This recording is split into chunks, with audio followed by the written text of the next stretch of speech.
Hi there, this is Patrick Stinson, PsyD. This is a re-recording of the presentation that I just gave yesterday in northern Sweden for the third International Bowen Theory Conference.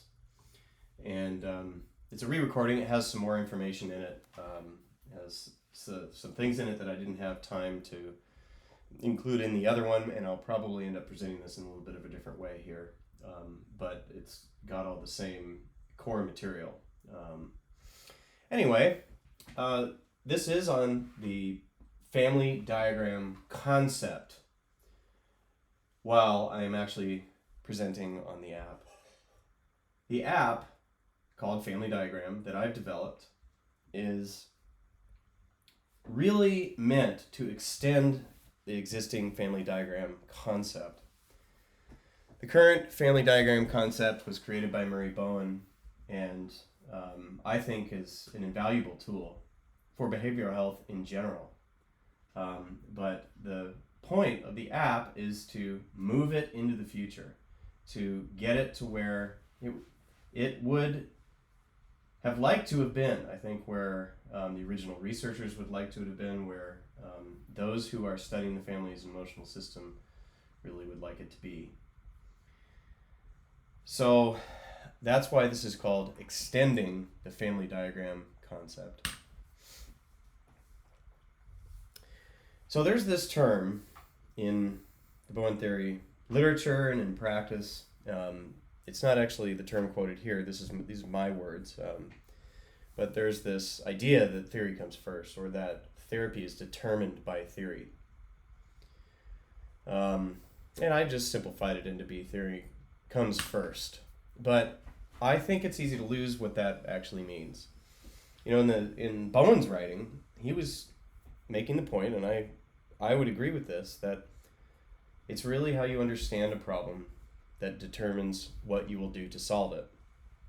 It's how you understand a problem. That is what theory means. It's how you understand a problem, formally, explicitly. Determines is my word. I'm elevating this topic to a theoretical proposition, actually. And for those of you who are interested in this, can go look at my other presentation on the implicit model, which is what comes out of assuming that how you understand a problem determines what you do to solve it.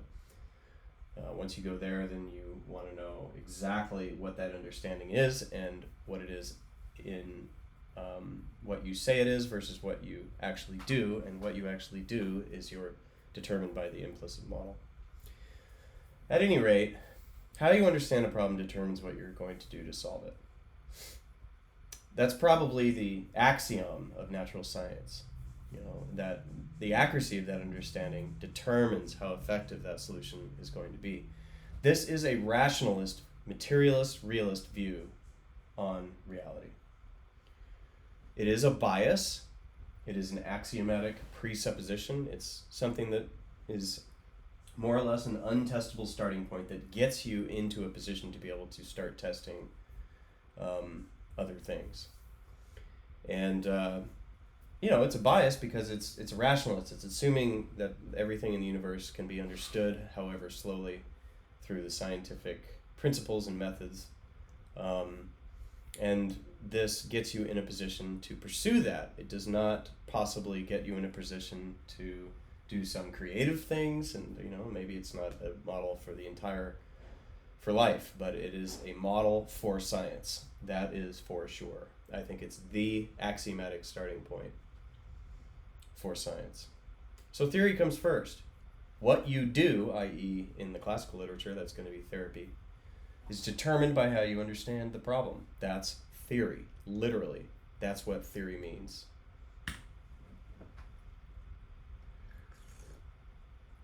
So the current state of the art for Bowen theory is that the family diagram concept was created by Murray Bowen. He's drawing on chalkboards. He's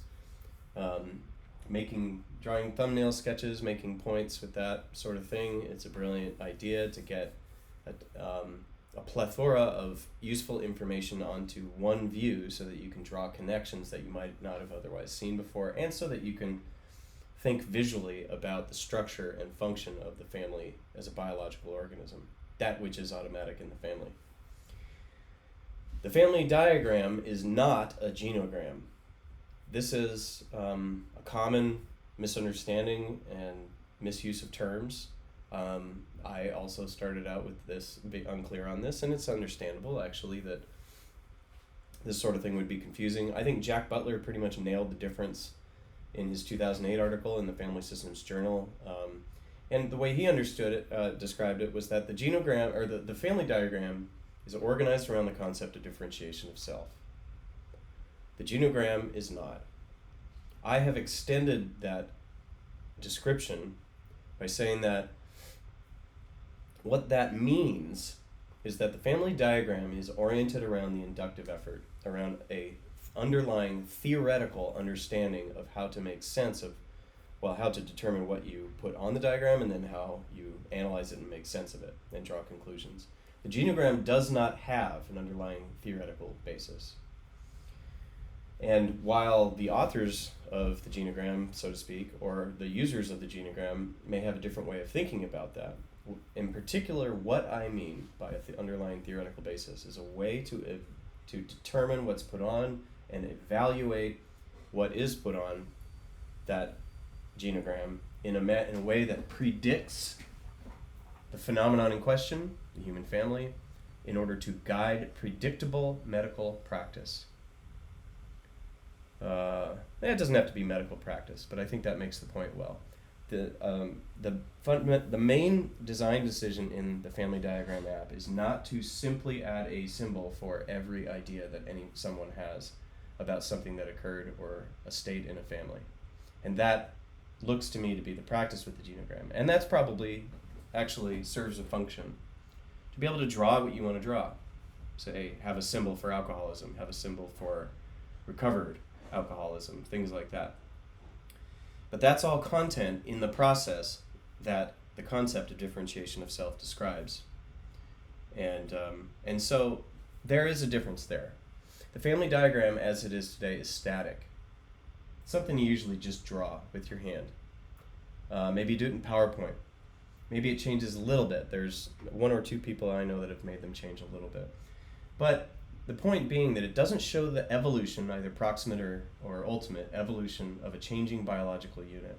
It doesn't show how the biological forces change over time to produce certain structures and functions. And that is an ultimate goal of the family diagram concept. But we're not there as of today with the state of the art. And so I think it's only really sufficient for deductive presentations. And I mean something very particular by this. I mean, deductive presentations are presentations where you deduce from theory or from a set of ideas or from a model a conclusion. And that is basically a conclusion more or less without evidence. That's not entirely accurate because you're putting factual information on a family diagram. But what I mean is that the information that's in the current state of the art is of insufficient resolution to be an inductive tool. Induction and deduction are two wings on a bird. They're not two sides of the same coin. They're wings on a bird. One of them is removed, and the scientific process cannot continue. They work in tandem and they're held in balance. Inductive science, which is the inductions are the product of research, test existing assumptions and generate new knowledge. The deductive operations do not. If you gather information about a family, draw a hunch about what's going on from theory, that would be a deduction, deduce an explanation from theory, and then use the diagram to communicate that conclusion, then that is the deductive process. That is conclusion more or less without evidence. And that's fine. That actually would be, for the most part, standard professional practice. with one caveat that I won't mention here. But an inductive tool is going to test the fundamental assumptions from which those conclusions would be deduced. It would test the theory as well as the application of the theory in that particular case at the same time. And that's what happens with when you get imaging on a broken bone or a knee problem or something like that. You have the raw data, which is equivalent to the information on the family diagram. You have the raw data, which has no conclusions or theoretical a priori imposed upon it, and then you can choose which theoretical framework to use to draw conclusions from that raw data, from that imaging. And an orthopedic surgeon is going to use the same theoretical model as every orthopedic surgeon, because that's what defines an orthopedic surgeon. But somebody coming along and doing a Rorschach with that MRI imaging is going to use a different theoretical model and draw different kinds of conclusions that have nothing to do with a differential diagnosis for a knee problem and pointing directly to what kind of intervention and what degree of predictability the intervention has in the prognosis, the outcome for that intervention. That's a strange example, but the family diagram is insufficient, in my opinion. It does not have enough data, and it is not organized to draw careful, simple, concise evidence for particular theoretical conclusions, which should be tested. The theory itself would be tested at the same time that the actual conclusions would be tested when done in mainstream science. It just doesn't have enough. And what do I mean by resolution? So this was a question in the original presentation. We all know what happens when you have an image that's pixelated. If you have 4 squares, if you're trying to represent a beautiful mountain view with 4 squares where each square has one color, it's not going to be very good. If you do 16 squares, it's going to be twice as clear, and so on all the way up to millions and millions of squares, i.e. pixels, until you can't tell the difference and you can't even see the pixels.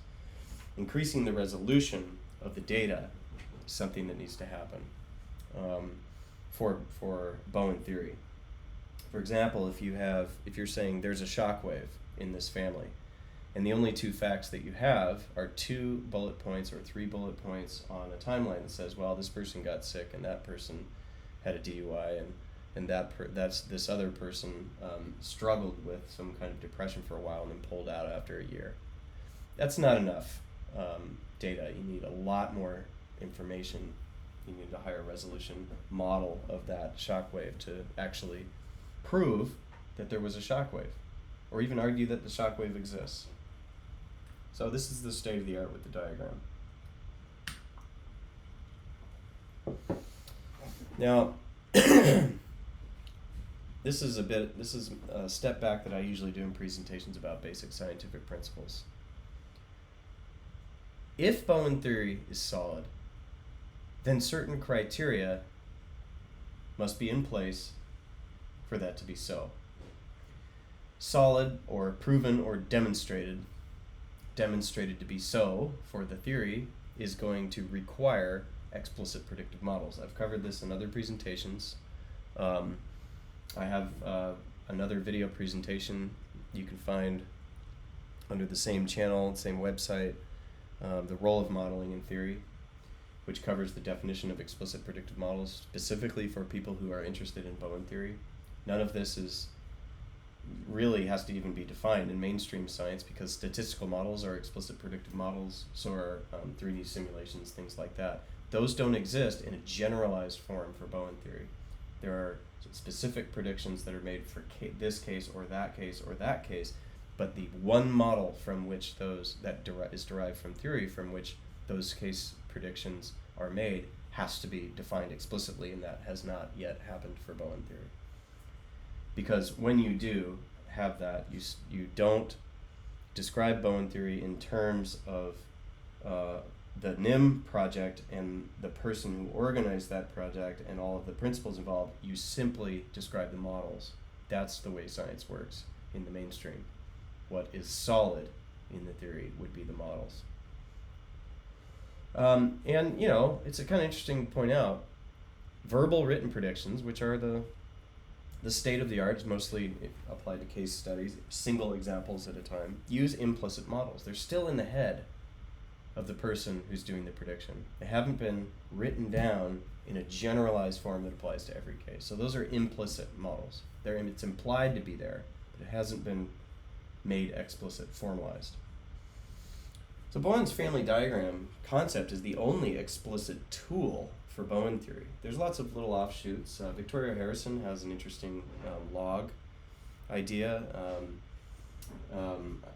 There's some work in Australia to operationalize Bowen theory, manualize it, I think was the word, things like that. But the family diagram concept is what's solid. At least it's what's formal. And but it really only functions as a heuristic. It's something to guide thinking, but it doesn't have the resolution to really put together solid evidence for a particular theoretical formulation based on theory of that a particular configuration of the projection triangle is occurring in this family, or that projection triangle is even a concept that's been demonstrated to exist, with simple examples so that those can be ported off to people who are not biased towards Bowen theory, and you can ask, do you agree that this exists? Do you see what I see? Is my term for this data set appropriate? And that is the peer review process, more or less, in formal science. But what's really missing is that resolution of data in the diagram to demonstrate the functions of the family as a time series is what it's called, changing data over time. Because that is what Bowen theory describes. It doesn't describe the structure of the family and call it a day. In fact, it hardly spends any time on that. Bowen theory describes the function of the family as a biological unit of selection, if you will, or an epigenetic control, at least a biological unit, and how that works over time. And so the family diagram concept has information you can use to infer that kind of thing, like dated facts here and there, kind of as notes tacked on to the basic diagram, but it doesn't have that formalized. So as I see it, there's two roads for people who are interested in this stuff, based on all of what I just said as the state of the art. One who is interested in Bowen theory can continue with implicit models. And if that's so, and that's a perfectly reasonable path, in fact, probably, it's a perfectly reasonable path, because everyone gets to choose what they want to do. But then, the offset of that is that it remains mere opinion. That's what implicit models are. They are opinion. That's relying heavily on anecdotal, it works for me style evidence, which is, that has to be in place for a person to get motivated to pursue, for example, differentiation of self or family research in their own family, or even using a Bowen theory as a theoretical implicit model in clinical practice. I mean, that is the state of the art in the clinical field. So there's nothing wrong with that. But that does put it technically in the same category as the other major theorists out there. And this is my way of formulating this category, that it is defined by the use of implicit models in the absence of explicit predictive models. Now, an interesting possibility with this group is to continue in this mode professionally, in research as well, and wait for consilient results from other domains. That means wait for other findings in other species to coincide or support concepts and also experimental methodologies and things like that with Bowen theory. And that's a perfectly reasonable thing. And actually one of the advantages of a tradition, I guess, if you will, or the practice of studying similar phenomena, emotional systems in other species, is that at least there is some kind of a road paved to a cross-species comparison, or a context which includes multiple species. And it opens the door to this kind of thing, where the research in other areas, and even in neuroscience, not just other species, but psychological research and neuroscience research, physiological research, all these kinds of things can, so over time, aggregate into an evidence base for Bowen theory. And I think that's probably, my hunch is that that's the most likely way that Bowen theory will continue to be challenged or supported. But that does fall under the current practice, I think. That's something that nothing has to change for that to happen. But until the explicit models exist, until explicit predictive models exist for Bowen theory remains a collection of people rather than science. It remains conferences and a journal and a network, or possibly two, or something that are referencing each other more than the rest, more than the rest of the world. The rest of the academic world is referencing it. Bowen called that a compartment, in a manner of speaking, although that was qualified in slightly different ways. The second route one can take is to continue towards explicit predictive models directly, and that moves into the domain of demonstrable fact. That is the domain of mainstream science. It requires formal research, which is not the same necessarily as research on one's own family. You may ask the same questions as a point that someone made to me at the meeting, and I think that's probably right. You do ask the same questions, you have followed the same principles, but my opinion, and I think this is backed up by all of the examples I have from other people and myself pursuing this kind of thing, is that it is such a challenge of differentiation in researching your own family, that the challenge of differentiation when pursuing family research in your own family is so great that it stands in the way of real productivity toward explicit predictive models and formal research. It's just too hard. It's important, but it's not the same as formal research, and I haven't seen anyone that's produced anything that produces anything like an explicit predictive model, however simple, that is appropriate to be, while pursuing their own family research, that's appropriate to be published and accepted in a mainstream, respected academic journal. So, but moving towards explicit models requires that formal research, academic research, multiple samples, getting sufficient samples with sufficient power to say, yeah, we've got a pattern here across families, or at least in a case study across samples in time with one family. But that kind of thing is difficult to do.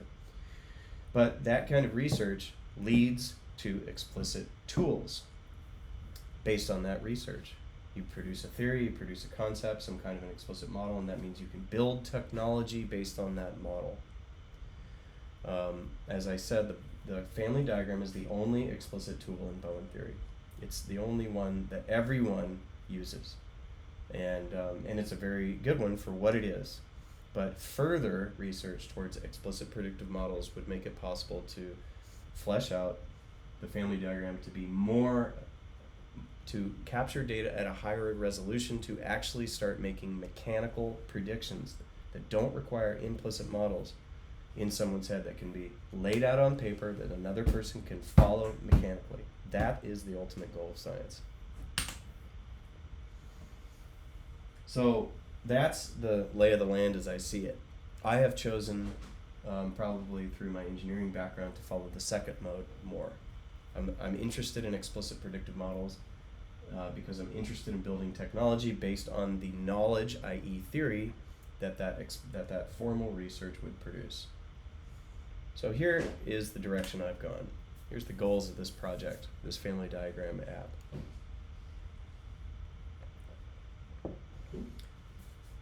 you'll notice I haven't presented the app yet. I will actually in a minute, very briefly, but I'm presenting on ideas more than the app because the ideas are elusive.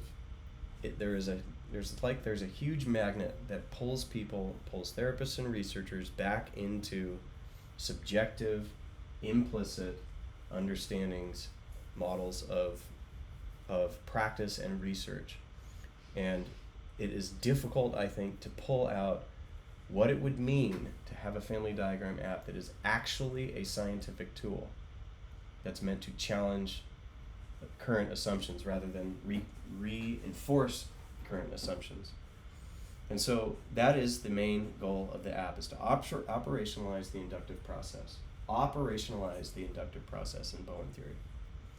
To lay it out insofar as it can be, and at least point where the vagueness is, where the problem is in current practice, and where it could go in the future. Inductive process meaning, how do you collect data that can allow you to formally test your assumptions about how the human phenomenon in general or the case in front of you. But in the state of the art, there's a big barrier, and I think it's technological, actually. It's not conceptual, it's not system thinking, it's just having the tools to help to make that formal critique of assumptions possible.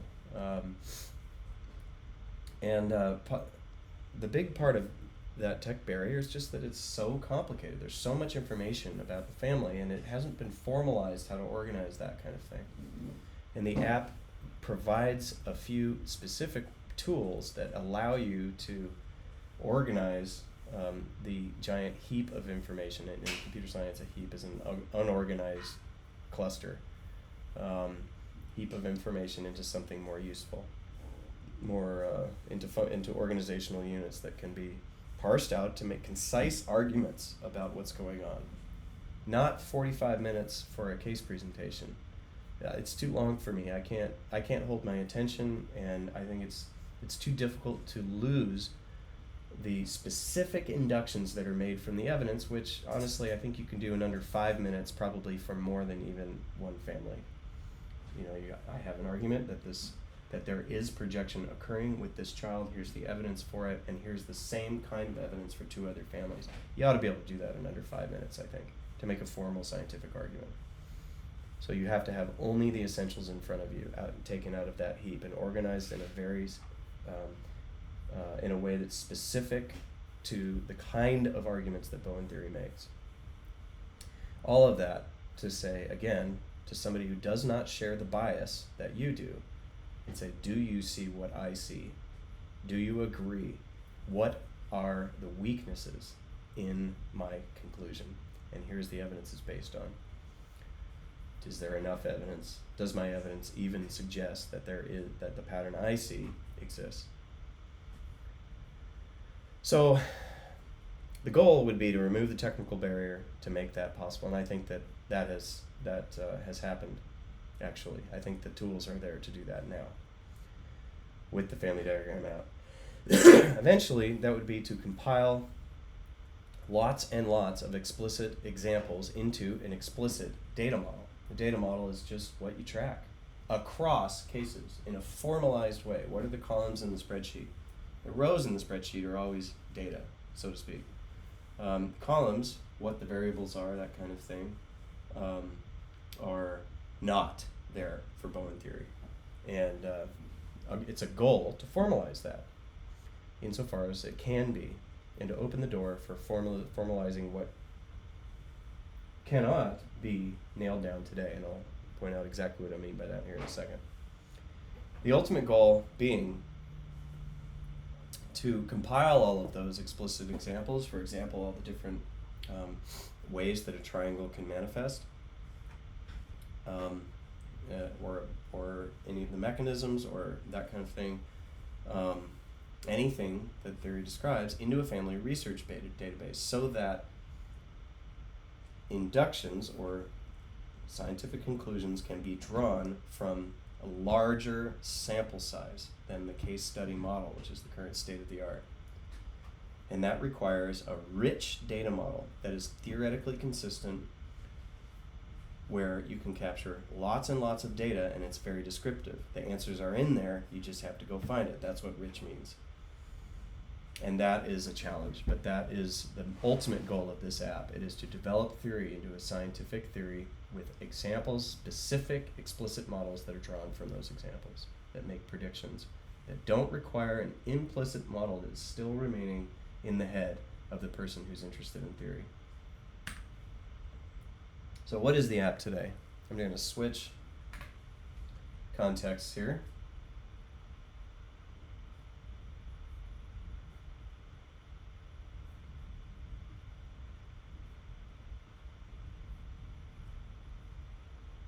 And actually, I think the screen's probably too big to make use for this, but at least to make all the buttons visible, so I apologize for that. That's all right. I'm just going to give a 30,000 foot view. The app has what you would expect, a way to add people and relationships and particular dated information on facts of functioning, if you will, on the diagram. That's not really anything new. I am going to change the color of this, but I think people are probably more accustomed to seeing this kind of thing in white. So let me pull this up again. Okay. So the standard family diagram ability is there. What I've added is, whenever you're adding a certain structure in the diagram, you always have a way to add dated information. For example, when a person's born, if they were adopted, when they died, notes for that person, things like that, that automatically start adding dates in an organized and operationalized, formalized way on the diagram. So what that allows you to do is it starts automatically compiling a timeline for all of the people in that family. The timeline includes all the basic stuff, like here you can see in the beginning the birth dates, married dates, when certain emotional process ideas, using that term carefully, began or ended, and certain arbitrary events, like for example, if this person was diagnosed with pneumonia, then you want to be able to add that in, and something like pneumonia is not. I'm calling it an arbitrary event because it's not a formal event type that the app knows about. Certain events, like births, are added, and this title is added for you when you add in, for example, the date here under the birth field for that person. But you also want to be able to go in and add events for people with your own titles for things that you think are important but are factual. So you get this diagram for the entire family compiled in order, and it ends up actually being quite a lot of information, and it's hard to figure out what to do with all that information. And so the app provides certain ways to organize it, which I'll cover here in a second. There's another timeline on the bottom, and this lays out, it's a different view for the timeline on the side that gives you some sense of how far apart the events are. But what is the most important feature for the app? That, going back to that ability to show the changing, the functioning, the evolution of that biological unit over time, is the synthesis of the two-dimensional diagram, which is effectively the biological structure of the family, and the timeline, so that the evolution of the family can be showed step by step according to the timeline, and that it's actually visualized on the diagram as you go. That shows the evolution of a multi-generational organism, which is the family unit, to take the words from Michael Kerr's book. So what this allows you to do is it gives you a model of this family that you're refining over time. It allows you to jump to see at any point in time what was the state of this family. The blue box in the timeline on the right corresponds to the blue line on the timeline on the bottom, so that you can see exactly where you are in time. This is a key feature that brings together all of these ideas that are implied in the family diagram idea and the literature surrounding it. But this is a formalized, explicit way of organizing the information, operationalizing it into a standardized format that also gives you the ability to step back and do that pattern matching thing. Say, what is happening across this family at the same time? Here's an alcoholic intervention. You're saying that the projection ended with one person, there was a death near the same time. All of these things are happening at the same time as I cycle back and forth between these two events. You want to be able to see all those happening at the same time together to make connections you haven't seen before. There are reports from myself, from others who've used this, that just entering the data allows you to see connections that you haven't seen before, and that the process is essential to evaluating the family. But in addition, you want to be able to track shifts in variables when you're evaluating a family. In arbitrary variables, variables you come up with. So this is going back to what's solid in Bowen theory. The variables that you track are not defined in theory. They're implied here and there in theory, but no one really knows what you're supposed to track over time. So what I've done is added a way to add arbitrary columns to the timeline. For example, at the top I've got the first column that's added is a symptom, a change in symptom, up or down, onset, remission, relapse, etc. You can add that kind of thing in. You want to be able to see that represented in the diagram when you're going through time. And so the way that works, if I go all the way back to the beginning, you'll notice the first thing is that there's symptom up on the very first event, which is the birth of the oldest person in the family, and which, honestly, I don't know how that would be possible, but say there was a symptom at birth. The next step, that variable goes grayer, which means there was no change since the last event. So if I go back to the first event, it's bold because that's when that value in that time series was set. The next event, you'll notice the other person shows up, but also this variable pops out at you. So I'll just go back and then forward again one more time. See, the anxiety pops out so that you can notice it with your eye. Then if I go forward, here's another one, relationship, change in relationship, which is the variable used in this particular data model. I won't explain it, but it just shows that there's a change. And then here, going back and forth between these two events, you can see for this person in the upper right, there's a change from anxiety up to anxiety down. You want to be able to capture that in a tabular timeline. For example, here, it was up through this period of time, and then once this point in time came, it shifted down. You want that to point out, to pop out at you. That's a key feature of the diagram and for any systems assessment, I would say. So I'm going to leave it at that. I'm not. There's one more major feature, which is this, to expand this timeline at the bottom, which is the same data as the tabular timeline, again, to be able to zoom in to a particular part and get the relative differences in time between the events added. But more importantly, to be able to categorize the events in the timeline and then show them by category on the visual timeline, so that you can compare. For example, you can pick out the deaths in the main timeline, you can pick out the births in the main timeline, and then see how they coincide. So for example, if I wanted to look at all the births and all the deaths together, then add in pair bond events. So what events do I think that pertain to nuclear family emotional process, although these pertain to multiple nuclear families, and maybe you wouldn't want to watch for one. I don't know, it's up to you. But you just want to be able to capture all of this on the same timeline and be able to zoom in and out and look at it however you want. So that's going to be key to a systems assessment, is slicing the data in lots of different ways according to the way you think you should for your case, because which categories you use, which variables you use, are not defined formally in the research, in the literature. And this is something that needs to happen if the theory is to progress.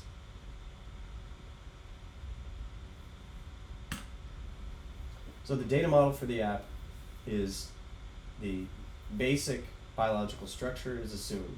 The basic biological function, it is assumed to have biological function, and then there's a few hybrids that are both structure and function. What do I mean by all this? The goal of the app is to operationalize what's absolutely solid in Bowen theory. Like I said, what variables you track, and even some of the symbols are not formally defined and accepted consensus in the research, in the literature. But no one contests that the family has a basic structure. It's a biological phenomenon, without a doubt. It's evolved, without a doubt. That there's always mothers and fathers that have children. Every person came from a mother and a father. That there are extended relations via siblings, which produce cousins and things like that. And then that sometimes there are unrelated people that are pulled in and have particular relationships, for example, in adoption. Nobody contests that these things exist and are repeated across cultures, for example. But then there's the biological function. It is not demonstrated in the literature to achieve consensus in the mainstream scientific scene in the academy what the function is of the family, if it even has a function. That is a proposition from Bowen theory, but what is solid is that whatever function there is to that structure, that basic biological reproductive structure that I just laid out, it will occur over time. It will occur in a time series, and you want to capture that. And so the rows in the timeline are events that are dated with a name for the fact and the particular structure that it adheres to. And so far that's just person and pair bonds for various reasons. So the function is in the timeline, the structure is on the diagram. That's pretty simple. There are some hybrids that appear both in the timeline and the diagram, which is the emotional process symbols, the four mechanisms, etc. I'll cover what they are in a second, which have beginning and ending dates, which constitute the evidence for the use of that symbol, of that emotional process occurring. And then you also have the variables, which I just went over. Those are entered into the timeline, but also appear on the diagram, and those are the hybrid function structure hybrids. So this is the basic data model.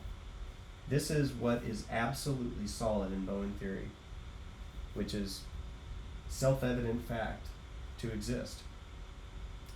What the variables are, what the symbols are, to some extent, what events there are, things like that. What the function is not set yet, and that is the future of the inductive process that this tool will enable. So to be more specific, the emotional process symbols that are added are to the app today are the four mechanisms: conflict, distance, reciprocity, projection. Reciprocity can be also called one up, one down. It can be the adaptive position, things like that. Symptom and a spouse. These other two, cutoff and fusion. Cutoff is a formal concept. It's also a fairly objective thing to observe and track. That one's pretty clear. Fusion is always there to some degree. It's a bit of a weird one, but it tends to be so useful, at least in a deductive fashion, that it's in there. And then the inside and outside positions of a triangle are formalized in the top level triangle concept, and so there's symbols to designate when people are in those positions. And there's another one which is also fairly implicit in Bowen theory, but the precise meanings of the symbols are not quite defined yet. And that's the move toward and away, from one person toward and away, one or more others. Those are experimental, but those seem to be very useful for people today, so I've added those in. And all of these symbols are symbols that you add between people. That's going to be because there are things that occur in the relationships between people, not just in people, with the exception of cutoff, which is primary cutoff from between the generations, because that's the way the concept is defined, that pertains to a person in between them and their parents. So just to review, diagram is biological structure. It's a reproductive unit. It's constituted of people who bond together in pairs, reproductive pairs, which allow next generation to emerge, and those are genetically related, DNA related children, offspring, or adopted people. And that's the basic structure. Everything comes from that. That's the diagram, more or less. And then the timeline describes the function of that structure. Those always include dates to get them in time. You have to anchor it in time to get objective about it, and which forces you to put functional facts and facts of functioning in order, that kind of thing. And then those always pertain to a structure, which today is just person and pair bond. That's very carefully thought through. That may change in the future, but I think that's pretty solid today. And then there's what occurred, which is the fact, and then we want to be able to catalog notes for that fact that are kind of like raw data from which you derive your conclusions for something like the fact or other formulations. You also need to be able to categorize or group all the extremely large number of events that you're going to end up with on the timeline, as I did to make different rows in that visual timeline just a minute ago. And then you also want to be able to track shifts in particular variables, like, for example, anxiety, or a symptom, or self, if you want to take an a priori from theory itself. Those always change on a date, and those are hybrids. Those show on the timeline and the diagram, as do emotional process symbols. This is the data model. This is the constraint that the app imposes on the user, because in order to formalize an operationalization of theory in the inductive process, constraints must be put in. Say, this is the model we're working in, the data model we're working in. This is what allows you to produce a high quality data set with many samples from which generalized conclusions can be drawn. The theory makes generalized conclusions about the family. In order for those to be proven, accepted in the academy, a data model must be defined, data must be collected in that data model across examples, across families, and the same pattern must be seen across families and passed off to people who don't share the bias, so you can say, do you agree with what I see? Do I see something here, and can I predict that it will occur again in the future? So the work ahead is to improve the data model. It's a pretty self-evident, simple data model, but it's not obvious what to track. Even the mechanisms have not been demonstrated to have inter-rater reliability. And if that is possible, that would be low-hanging fruit for researchers, for example. But specific definitions for those mechanisms would be included. But I don't know, maybe that's not what constitutes raw data. All of this is in question, and the app has made it obvious what is solid and what is not, what is demonstrated and what is not. When you try to develop technology based on a theory, you very quickly see where the vagueness in the definitions are. You either regress with vague definitions to a genogram, or you progress to precisely define theoretical concepts that allow for the construction of explicit predictive models, which are the product of all formal scientific research and what are critiqued when predictions are made in the mainstream accepted journals. So are the mechanisms raw data, or are they conclusions? What are the definitions for those? This is not clear, and it is not particularly complicated to pursue formal research that would answer these questions, but the app makes it obvious that those questions are the main questions standing in the way for Bowen Theory today, and that they are in fact low-hanging fruit for seminal contributions. Similarly, is the inside and outside, are those raw data? Is that what you actually track? Are those the raw observations that you input into the diagram from which you actually draw theoretical conclusions? Is there inter-rater reliability for inside-outside? What about toward and away? Same thing. Anxiety, is that something you track? It's not entirely clear. It needs to be defined in a way that's clearer than the psychiatric definitions, which all of these have to do with undesirable feeling states and are always subjective and based on self-report, more or less.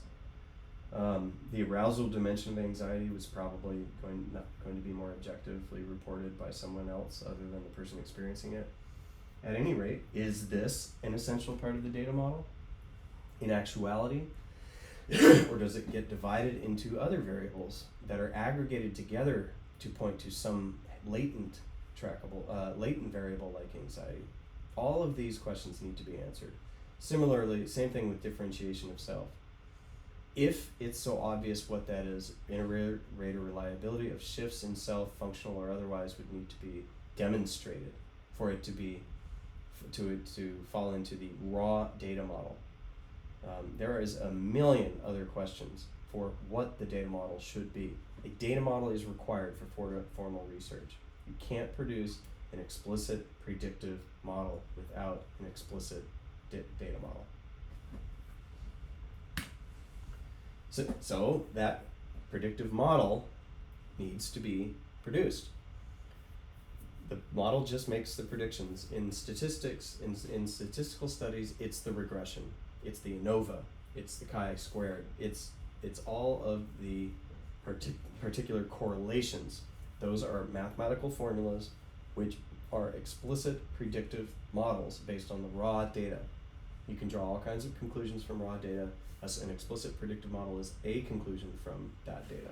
Those don't exist for Bowen theory in generalized explicit form. For example, the precise explicit definitions of the symbols relationships would be defined.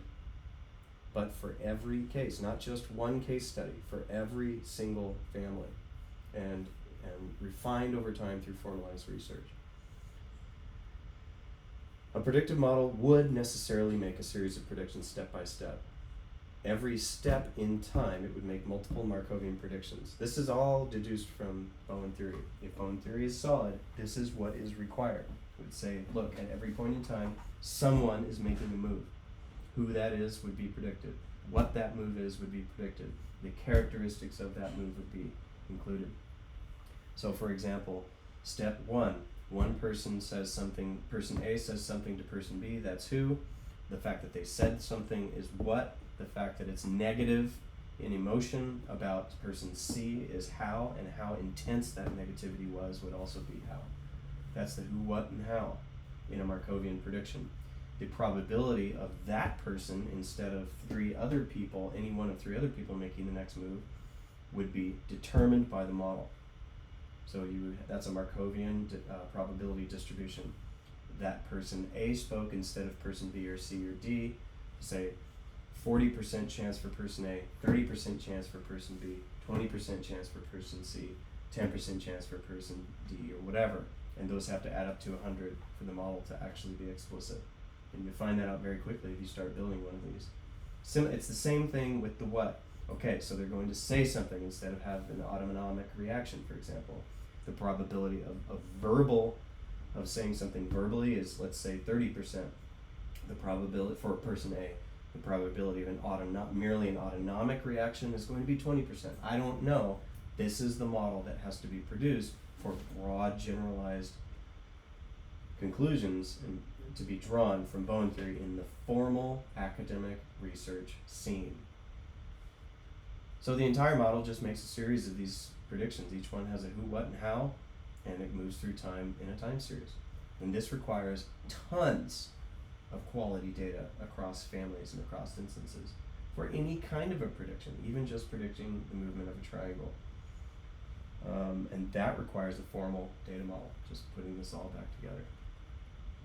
It's possible to do the software for this and the statistics. Those techniques are there. What is not there is the definition of the data model, just going back one slide, of exactly what constitutes raw data that's rich enough to describe an emotional process, from which complicated, possibly machine learning, predictive models and techniques can be applied to produce increasingly precise predictions. This is the last bit. You have a part in this. This is not the kind of thing that one person can do. This is a massive undertaking that has lots of different pieces that different folks can take on. Your part in this to progress the theory will be, at least today, to download this app, because it's the only one that attacks this problem. It's the only formalization of these questions and what the state of the art is today. And if you want to do that, then go Google Alaska Family Systems or go to familydiagram.com, download the app, use the free version for one family, or i.e. your own family if you like, or you can buy a subscription to manage multiple diagrams.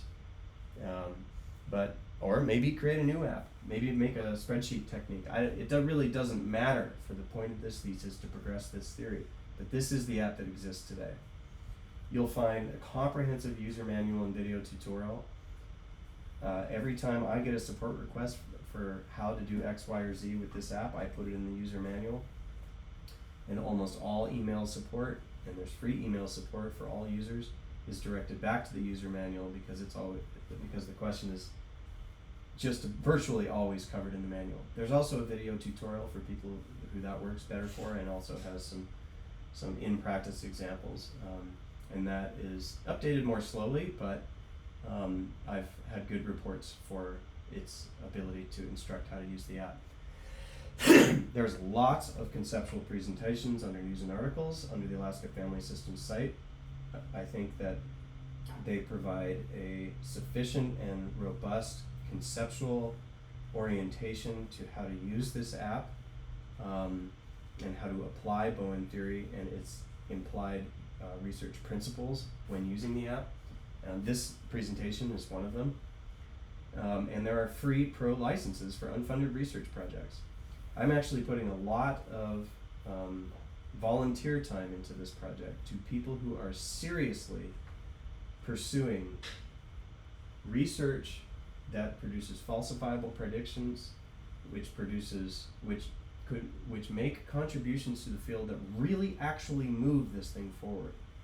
If there's potential for that, and you can put that in writing, and there's a template out there, there's a page for that on the website, then you will get a free professional license subscription for this app, so long as you're pursuing that. And that process for applying for that has been formalized. And actually, all you have to do at this stage, because this is the state of the art, is fill out the template research proposal, which is the same headings as every experimental research publication article out there. Fill it out with a falsifiable prediction or falsifiable research methodology that can be as simple as you like. It can be elementary school science fair complexity, but it has to make a falsifiable prediction, which is standard research practice in the sciences. If you have a master's in the sciences, certainly a doctorate in the sciences, then this should be quite easy. Therapists can do this too. It can be very simple. It can just be trying out definitions. It can be a number of things. And I will provide research chair services for free for people who are seriously pursuing this. All of that's outlined, what I provide and what I don't provide, in order to do this. But my goal is to get the collective competence and to out there high enough to allow people who are really pursuing contributions to do that.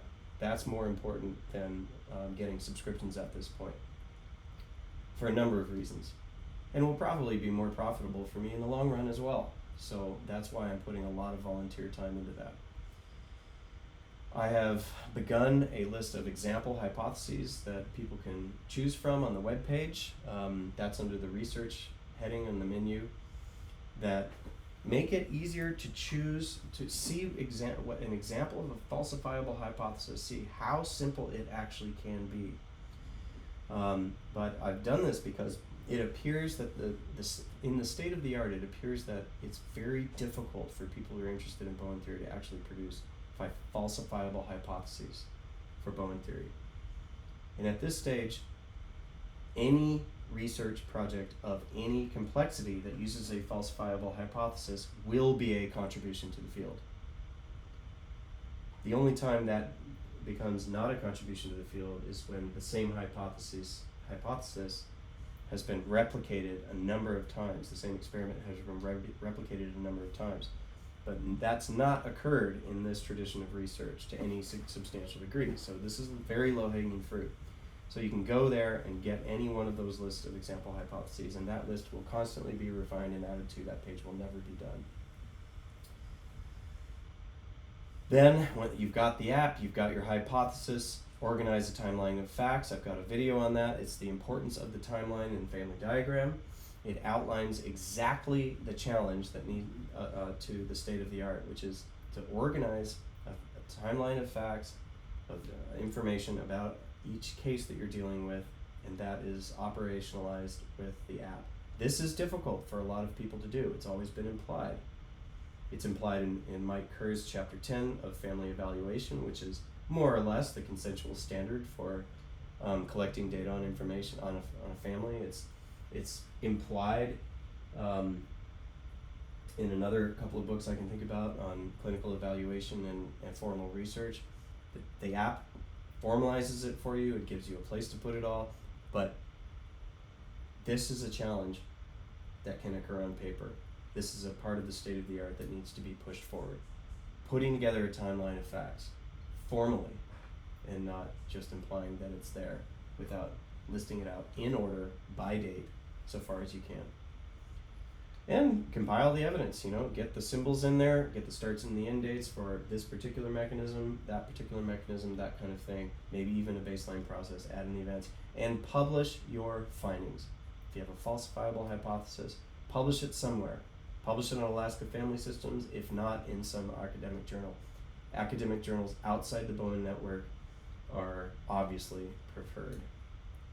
And that is a challenge for this theory, is to get published experimental research, however simple, with 5-7 examples, sample size of 5 or 7, whatever it is, out of the Bowen network.